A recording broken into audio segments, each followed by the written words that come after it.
Shibu academy में आप लोगों का स्वागत है। आज हम बताएंगे पास्ट परफेक्ट कंटीन्यूअस टेंस का पार्ट 2। पार्ट 1 हमने बता दिया है।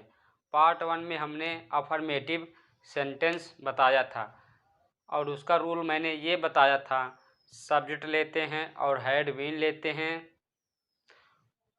और वर्ब का आईएनजी और ऑब्जेक्ट लेते हैं और since of how plus time. निश्चित समय के लिए सिंस का हम प्रयोग करते हैं, अनिश्चित समय के लिए हम फार का प्रयोग करते हैं। यही रूल सेम टू सेम इसमें भी रहेगा, आपका निगेटिव सेंटेंस में भी रहेगा, इंट्रोगेटिव सेंटेंस में भी रहेगा। निगेटिव सेंटेंस में ये रहेगा, सब्जेक्ट और हैड बीन के बाद हमको नॉट लगाना है। सब्जेक्ट रहेगा और हैड बीन के बीच में हमें नॉट लगाना है, इतना ही करना है, क्योंकि वर्ब के बाद जस्ट तुरंत नॉट का प्रयोग होता है निगेटिव सेंटेंस में, चाहे वो कोई भी सेंटेंस हो या टेंस हो या कोई भी वाक्य हो।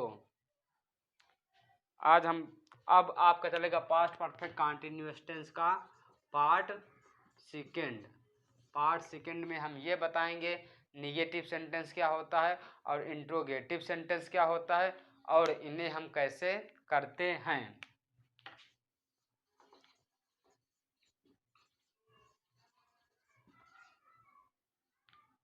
ये आपका है निगेटिव सेंटेंस। कौन सा सेंटेंस है? Negative sentence. निगेटिव सेंटेंस का रूल देखो। पहला रूल क्या होता है? सब्जेक्ट लेते हैं हम, सब्जेक्ट होता है, फिर हैड होता है प्लस नॉट बीन होता है। नॉट इसलिए लगाते हैं क्योंकि ये निगेटिव सेंटेंस, इससे जाहिर हो जाता है कि ये निगेटिव सेंटेंस है।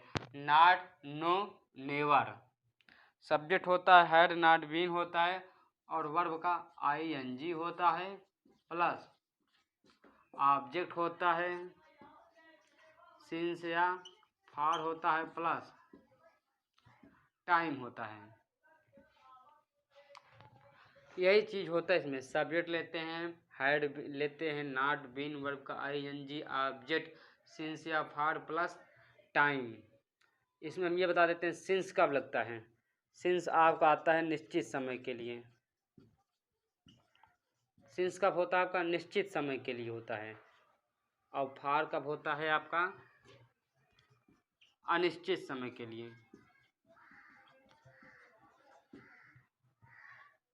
ये आपका निश्चित समय है, ये आपका अनिश्चित समय है। हमने आपको ये भी बताया था कि निश्चित समय जैसे 2 आवर्स, 3 आवर्स, मॉर्निंग, इवनिंग, 1999, 1984, 85, कुछ 2001, 2005, यही सब मैंने एक वीडियो बनाया था। इसके पहले ही बताया था कि इसमें कब फार आता है, कब सिंस होता है, इसलिए हम इसका बार बार नहीं बताएंगे। सिर्फ इतना ही बताएंगे हम कि सिंस आपका निश्चित समय के लिए आता है और फार आपका अनिश्चित समय के लिए आता है। ये जिसको आ जाएगा क्वेश्चन हल हो जाएगा। यही मेन होता है, इसको कब क्या रखा जाता है। और दूसरा चीज और पहचान तो वही है इसका, रहा था, रही थी, रहे थे प्लस टाइम। आप इसको चाहे स्क्रीनशॉट भी ले सकते हैं या आप नोट्स एक बना सकते हैं। नोट्स बनाएंगे तो आपको ये फ़ायदा होगा, आपको दोबारा ये वीडियो देखने की ज़रूरत नहीं है। आपको दोबारा दोहराना रहेगा या रिपीट करना रहेगा तो आप उन्हीं अपनी नोट्स को ओपन करके देख सकते हैं जहाँ कंफ्यूजिंग हो। और हमें विश्वास है कंफ्यूजन नहीं होगा। मैं ऐसे ही बता दे रहा हूँ कि आप लोग एक बार देखेंगे ये ऑटोमेटिक आ जाएगा। सरल है, ज़्यादा हार्ड नहीं है, क्योंकि मैंने इसे एक ट्रिक बनाया हूँ। मैं ट्रिक कहीं से लाता नहीं हूँ, ना कहीं से बताता हूँ। मैं ट्रिक जो बताता हूँ स्वयं अपने से बुक में निकाल के मैं वो ट्रिक बताता हूँ, ये शॉर्टकट करने का। क्यों? कम समय में ज़्यादा ज्ञान। आज ये हो गया, कम समय में आप ज़्यादा ज्ञान लें, ज़्यादा समय में कम ज्ञान मिलता है, क्योंकि वही चीज़ लंबे समय तक बताया जाता है। मैं वही चीज़ आप लोगों को 5, 10, 15, 20 मिनट में बता दे रहा हूँ। अगर मैं चाह लूँ तो टेंस, मैं पूरे टेंस की बात कर रहा हूँ आप लोगों का पूरा टेस्ट जो है ज़्यादा से ज़्यादा 6-7 घंटे में ख़त्म हो जाएगा। मैं पूरे टेंस की बात कर रहा हूँ, और जिससे बता रहा हूँ इससे थोड़ा फास्ट बताऊँगा, और फास्ट बताऊँगा तो तेज समझ में आ जाएगा। मैं न ज़्यादा स्लो बता रहा हूँ न मैं ज़्यादा फास्ट, आप लोगों को आ जाएगा। आता हूँ। अब एग्जाम्पल देखो कैसे इसका एग्जाम्पल होता है। एग्जाम्पल पहला देखो, वह 2 दिन से,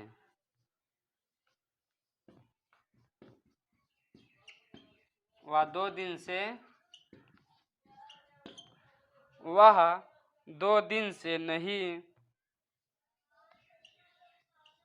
पढ़ रही थी। वह 2 दिन से नहीं पढ़ रही थी। वह क्या है? इसे साफ जाहिर होता है कि वो एक औरत है, तो यहाँ क्या होगा?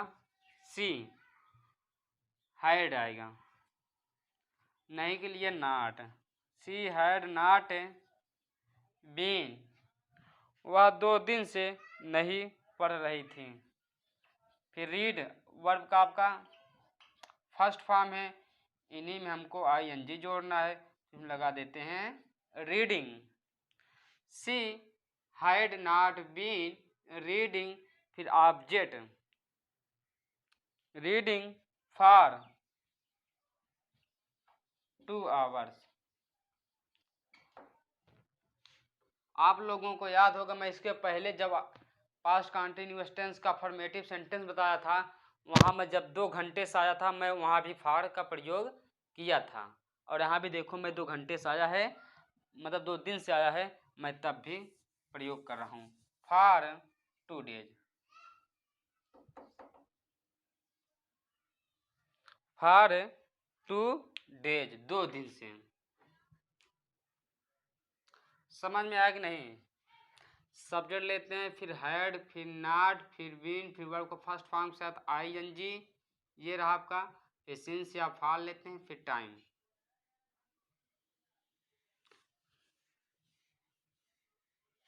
पहली बार आप लोग जब देखेंगे कम समझ में आएगा, दूसरी बार में आप लोगों को पूरा समझ में आएगा। अगर आप एकांत में देखेंगे, शांत माहौल में, तब आपको पूरा आ जाएगा समझ में।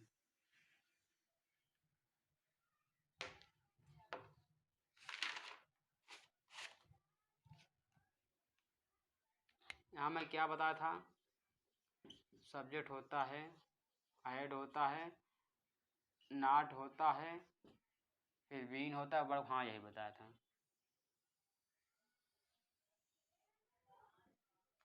अब दूसरा एग्जांपल देखो।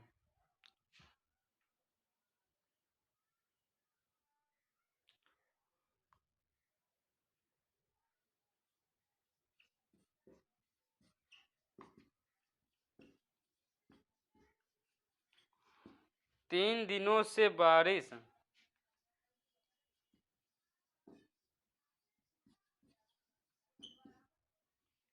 ये आपका एग्जाम्पल है दूसरा। क्या है? 3 दिनों से बारिश नहीं हो रही थी।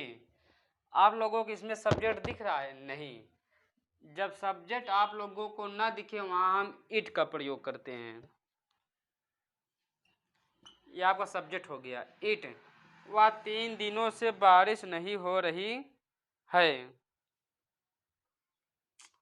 इट ये सब्जेक्ट है, फिर हैड, फिर क्या आएगा? नॉट आएगा, फिर क्या आएगा आपका? बीन आएगा, बारिश, फिर रैन। रैन मिस होता है आपका बारिश, और इनमें क्या है? आईएनजी, हम आईएनजी लगा देते हैं। रैनिंग, फिर आप लोगों का ऑब्जेक्ट, फिर सिंस या फार,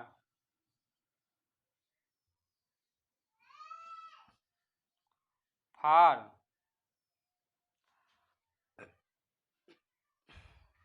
फार 3 डेज। किस दिन से? 3 दिन से। 3 दिनों से बारिश नहीं हो रही थी। It had not been raining for 3 days.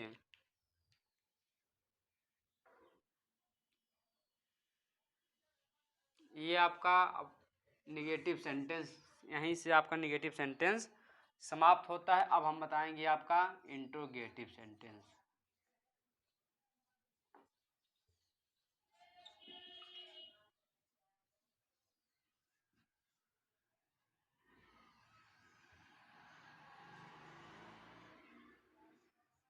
कौन सेंटेंस बताएंगे आपका हम?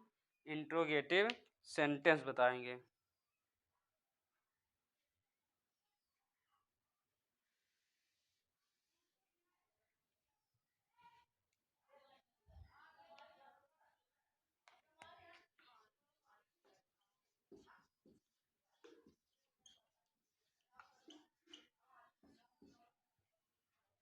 हैड सब्जेक्ट बीन वर्ब का फर्स्ट फॉर्म, फिर आईएनजी, फिर वर्ब का फर्स्ट फॉर्म। वर्ब का फर्स्ट फॉर्म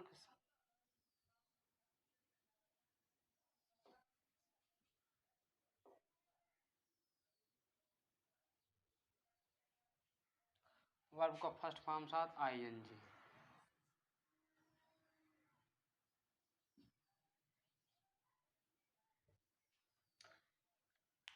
इंट्रोगेटिव में क्या होता है, सब वही रहता है, सिर्फ वर्ब आगे आ जाता है, फिर उसके बाद आपका सब्जेक्ट होता है, यहीं से आपका इंट्रोगेटिव सेंटेंस बन जाता है।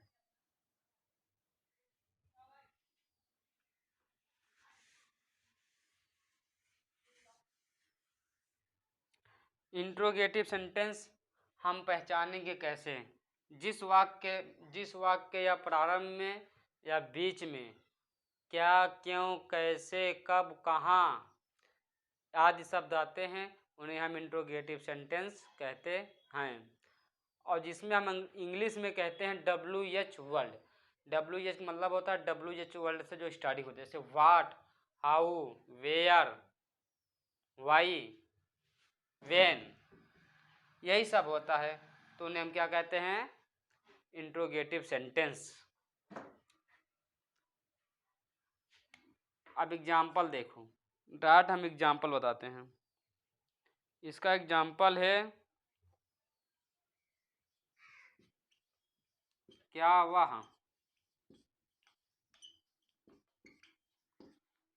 वह एक घंटे से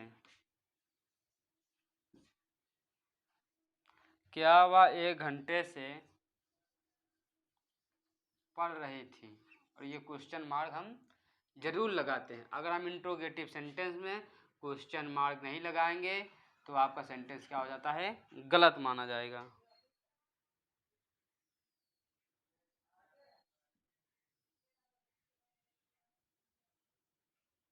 इसे हम क्या कहते हैं? Question mark. क्या वह एक घंटे से पढ़ रही थी? तो पहले क्या आएगा? हैड आएगा, फिर सब्जेक्ट आएगा सी, फिर आपका बीन आएगा। देखो हैड आया, चाहे वो एक वचन हो चाहे वो बहुवचन हो, हम इसमें वर्ब हैड का प्रयोग करते हैं।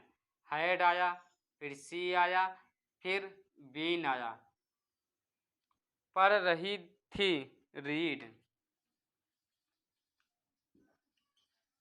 उन्हीं में हम फर्स्ट फॉर्म ING जोड़ देंगे, रीडिंग, फॉर 1 आवर। ये गलत हो जाएगा, ऐसे लगाएंगे 1 आवर। 1 आवर इसलिए होगा तो वो एक है।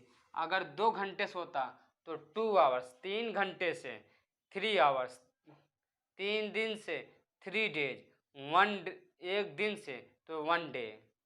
ये आप लोग जरूर देंगे। अगर यहाँ यस जैसे यहीं पे रहता आवर्स तो क्या हो जाता? आपका गलत हो जाता। तो करने के लिए सही क्या करते? 1 आवर ये माना जाता है। ये जरूरी है, क्योंकि आपका देखो अंग्रेजी में एक अल्फ़ाबेट नहीं लिखने से आपका गलत माना जा रहा है।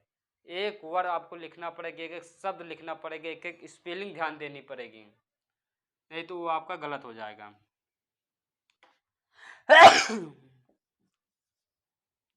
दूसरा एग्जांपल देखो,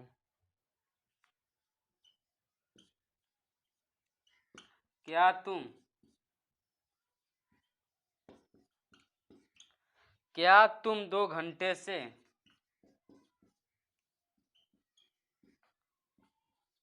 सो रहे थे? क्या क्वेश्चन है? क्या तुम 2 घंटे से सो रहे थे? इसमें पहले क्या आएगा? हैड आएगा, फिर सब्जेक्ट यू, फिर बीन। सोना क्या कहते हैं? स्लीप। ये स्लीप आपका सोना है, ये वर्ब का फर्स्ट फॉर्म है। अगर वर्ब का फर्स्ट फॉर्म में हम ING नहीं लगाएंगे तो आपका क्वेश्चन गलत हो जाएगा, तो इसमें लगाने के लिए ING ऐसे हम लिख देते हैं। Sleeping, had you been sleeping for 2 घंटे से, 2 आवर्स। देखो यहाँ पे यस लग गया। 2 दिन से आया देखो ना, तो 2 आवर्स। 1 दिन से आएगा तो 1 आवर। देखो इसमें यस नहीं लगा, इसमें आपका यस लगा है। ये बहुत अनिवार्य होता है जानकारी के लिए, इसे बहुत ध्यान देना पड़ता है। अंग्रेजी सरल है, बट आप लोगों को एक बार समझ में आ जाएगा। थोड़ा मेहनत करना पड़ता है फर्स्ट टाइम पे, फिर उसके बाद आप लोगों को धीरे धीरे आने लगेगा। अंग्रेजी समझो हिंदी से भी सरल है।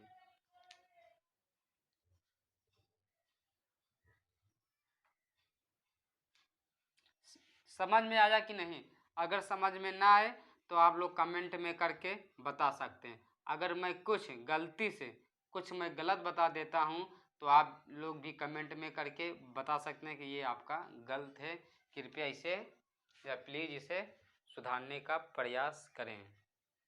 जब मैं गलत बताऊं तब आप लोग ये कमेंट करना, और जब मैं गलत नहीं बताऊंगा तब आप लोगों को ये कमेंट करना नहीं है।